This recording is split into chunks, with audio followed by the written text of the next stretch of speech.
Welcome to N9 media. Praveen Pagadala ఈ మధ్య కాలంలో హాట్ టాపిక్గా ఉన్నారు. అయితే అతని గత వీడియో ఒకటి బయటకు వచ్చి వైరల్ అవుతున్నటువంటి నేపథ్యంలో అంబేద్కర్ గారి మీద అతను చేసినటువంటి మాటలు అది వైరల్ అవుతున్నటువంటి నేపథ్యంలో జర్నలిస్ట్ విజయ్ సాధు గారు ఒక లేఖని బయటకి ఇచ్చారనమాట. సో ఆ పోస్ట్ ఏముంది, అందులో విజయ్ సాధు గారు ఎట్లా ప్రవీణ్ పగడాలకి కౌంటర్ చేశారు అనేది ఈ వీడియోలో చూద్దాం. ప్రపంచాన్ని ఎక్కువ కాలం మోసం చేయలేం, కానీ మతం అనే రెండు వైపులా పదునున్న ఆయుధంతో మాత్రం ప్రజలను తరతరాలు మోసం మాత్రమే కాదు మూర్ఖులుగా చేయవచ్చని చెప్పాడు అబ్రహాం లింకన్.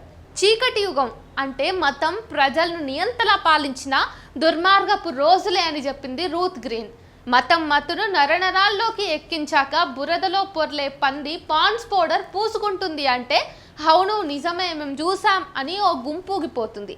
అలాంటి అబద్ధాలతో పుట్టిన మతానికి ప్రతినిధుల్లో ఒకరు మాటల మాంత్రికుడు పాస్టర్ పగడాల ప్రవీణ్. అందుకే ఇంత విషయాన్ని మతం మత్తులో కూరుకుపోయిన అమాయకులకు అలవోకగా ఎక్కించాడు. పగడాల ప్రవీణ్ ఎగతాళి చేసినట్టుగా అవమానించినట్లుగా విజయ్ సాధు అనేటటువంటి నేను జై భీమ్ గాడిని నిలువెల్లా అహంకారంతో పాస్టర్ ప్రవీణ్ ఆ జై భీమ్ గాళ్లకు చెప్పండి అని పిలుపునిచ్చాడే, ఆ జై భీమ్ గాళ్లలో నేను ఒకడిని. అదే జై భీమ్ గాడిగా కొన్ని ప్రశ్నలు అడుగుతాను. దయచేసి పాస్టర్ పగడాల ప్రవీణ్ అభిమానులు మాత్రమే కాకుండా బాబాసాహెబ్ అంబేద్కర్ క్రైస్తవుడు లేదా క్రైస్తవంలోకి వచ్చేందుకు ప్రయత్నించి ఫెయిల్ అయ్యాడు అని వాదించే వాళ్ళు బదులివ్వండి. క్వశ్చన్ నెంబర్ 1, కొలంబియా యూనివర్సిటీకి వెళ్ళినప్పుడు లేదా అదే యూనివర్సిటీలో అంబేద్కర్ చదువుకుంటున్నప్పుడు బైబిల్ స్టడీస్కు అటెండ్ అయినట్టు సాక్ష్యాలున్నాయా? రూత్ పుస్తకానికి బాబాసాహెబ్ వ్యాఖ్యానం లేదా విశ్లేషణ చేసినట్టుగా ఆధారాలు ఎక్కడ ఉన్నాయి? ఒకవేళ ఉంటే దయచేసి బయట పెట్టండి. క్వశ్చన్ నెంబర్ 2, అంబేద్కర్ 3 లక్షల మందితో కలిసి బాప్టిజం తీసుకునేందుకు ఎప్పుడు ముందుకు వచ్చాడు? బాప్టిజం కోసం ఎవరిని కలిశాడు? ఇది తెలుసుకుని జవహర్ లాల్ నెహ్రూ ఎవరికి కాల్ చేశాడు? నెహ్రూ ఫోన్ కాల్తో అంబేద్కర్కు బాప్టిజం ఇవ్వకుండా నిరాకరించింది ఎవరు? ఆధారాలుంటే దయచేసి సహేతుకంగా వివరాలు బయట పెట్టండి. క్వశ్చన్ నెంబర్ 3, అంబేద్కర్ నువ్వు ఏ మతంలోకైనా వెళ్ళు కానీ క్రైస్తవంలోకి మాత్రం వెళ్ళొద్దు అని నిరాహార దీక్ష పేరుతో ఎమోషనల్ బ్లాక్మెయిల్ చేసింది ఎవరు? నువ్వు చస్తే చావు కానీ నేను మాత్రం జీసస్ క్రీస్తును మాత్రమే అనుసరిస్తానని అంబేద్కర్ ఎప్పుడు ఎక్కడ ఎవరికి తెగేసి చెప్పాడు? దయచేసి సాక్ష్యాధారాలు బయట పెట్టండి.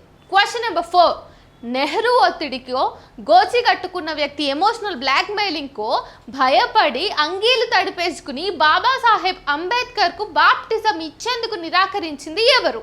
అంబేద్కర్ను చీదరించుకున్న క్రైస్తవ మత పెద్దలు ఎవరు? ఆధారాలతో సహా చెప్పండి. క్వశ్చన్ నెంబర్ 5, క్రైస్తవ మత పెద్దలు కాదంటే కుదరదు అని అంటే మీరేంట్రా నన్ను రానిచ్చేదని బాబాసాహెబ్ పంతంతో పెట్టిన కొత్త మతమే బౌద్ధ మతమా? ఆ బౌద్ధంలో కూడా భారతీయ నవయానమా? భారత నవయానం అంటే క్రైస్తవమా? దయచేసి మూర్ఖపు వాదనలు చేయకుండా సవివరంగా ఆధారాలు బయట పెట్టండి అని జై భీమ్ గాడైన నా మనవి. Coming to the straight point, pastor Pagadala Praveen చెప్పినట్టుగా బాబాసాహెబ్ అంబేద్కర్ ప్రాక్టీసింగ్ క్రిస్టియన్ కాదు. హిందూ మతాన్ని వెలివేయాలని నిశ్చయించుకున్న క్షణం నుంచి అంబేద్కర్ క్రైస్తవం, ఇస్లాం, సిక్కు మతాలను వాటి విధి విధానాలను క్షుణ్ణంగా అధ్యయనం చేశాడు. 1950లో కోల్కతా మహాబోధి సొసైటీ మాసపత్రిక పబ్లిష్ చేసిన బుద్ధుడు భవిష్యత్తు అనే వ్యాసంలో వివరణ ఇచ్చాడు అంబేద్కర్. ఈ వ్యాసంలో బుద్ధుడు, యేసు, మహమ్మద్, కృష్ణుడిని గురించి రాశాడు.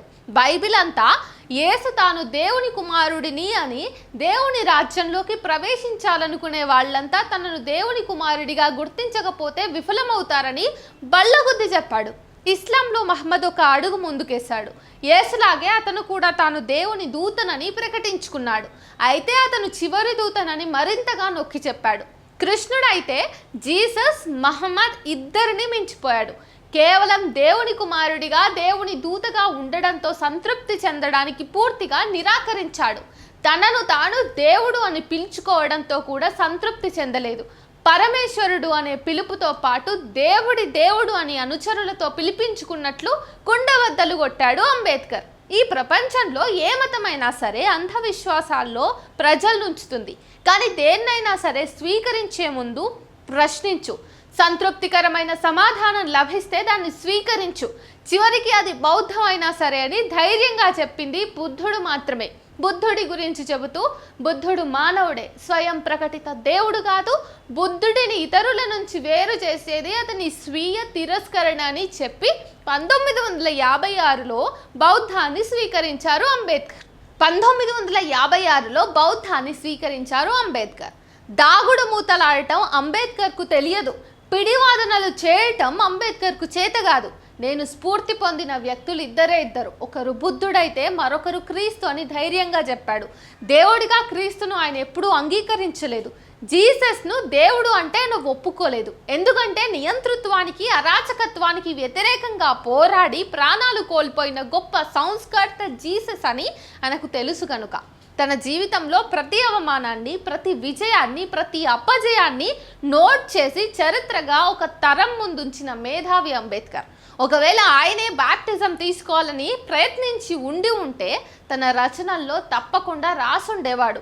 నేను బాప్టిజం తీసుకుందామని ప్రయత్నించినా కొందరు క్రైస్తవ మత పెద్దలు రాజకీయ ఒత్తిళ్లకు తలొగ్గి నన్ను తిరస్కరించారు అని ధైర్యంగా రాసుకునే ధీశాలి. దురదృష్టవశాత్తు నేను హిందువుగా పుట్టాను, హిందువుగా మాత్రం మరణించను అని గర్జించటం మాత్రమే కాకుండా హిందూ మతాన్ని వెలివేసి బౌద్ధాన్ని స్వీకరించిన యోధుడిని హిందూ రాజ్యం కనుక వస్తే అంతకంటే పెను ప్రమాదం మరొకటి లేదు అని ఎలుగెత్తి ఘీంకరించిన మహాయోధుడిని చరిత్రలో మరొకరిని చూపించండి.